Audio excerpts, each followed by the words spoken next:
Hey,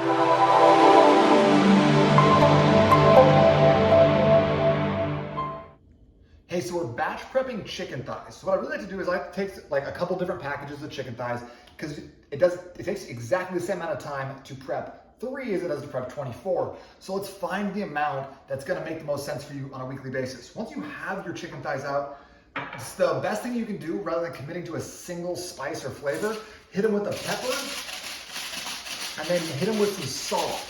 That's what I really prefer to do. I think that's like the best seasonings of all time. I'm actually gonna toss on some za'atar seasoning from Trader Joe's as well onto these ones. This is kind of just a good general all around spice. So we'll do this. We're gonna actually drop them on the grill today, but you can do this in the oven. You can do them in a pan as well. That's just gonna take a little bit longer. It doesn't quite have the batch prepping ability the same way the barbecue or the oven does. If you don't click your tongs before you start using them, are you really even barbecuing? So what we're gonna do right now is we preheated the barbecue. It's already a little bit hot. What we're gonna do now is we're gonna slap these chicken thighs on the barbecue.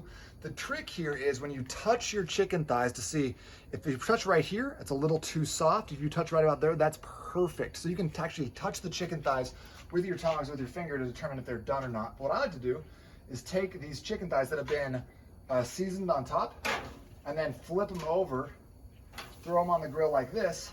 And then when I'm done with that, I will actually go season them real quick and get both sides. That way I can get them both sides seasoned. I don't have to really worry about it anymore. Like I said before, you want to make sure you're getting the right amount of thighs or whatever you're cooking in order to make batch prep really effective and work for you. So I recommend starting with more rather than less. We're gonna cook those up. I'll flip them over in just a second as soon as I season them and they start feeling a little bit more done. And then we're gonna pull them off. And tonight we're just gonna be doing some potatoes and some cauliflower with just regular chicken thighs. So that's what tonight's dinner is gonna be. But tune in tomorrow to see what the next couple nights are gonna be and how we're gonna transform this into some other different meals that really work for us and our family. I do tend to flip chicken thighs a little bit earlier than I will chicken breasts. And you can know that you're pretty good to flip them if it comes right off, if it peels right off. If it gets a little bit stuck or it's not really coming off, it gets a little bit like stringy like that back there, that might be a sign that it needs a little bit more time if it feels really rough. It should just be able to pick straight up, and that's how you know you got it right. You're gonna test it here, but you're not gonna really notice if it's done or not until you're completely finished cooking on the other side. So here's what we're having for dinner tonight. Some chicken thighs, some potatoes, and some cauliflower. So we batch prepped the potatoes and the cauliflower in the oven.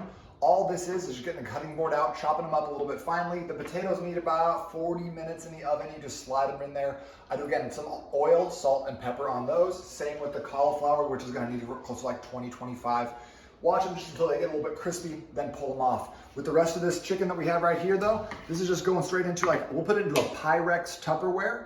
Save it for later, comes right out, heats up easily, reheats way better than chicken breast. I'm certain if you've never tried leftover chicken thighs before, you're in for a treat. It's excellent. I'll see you in the next video.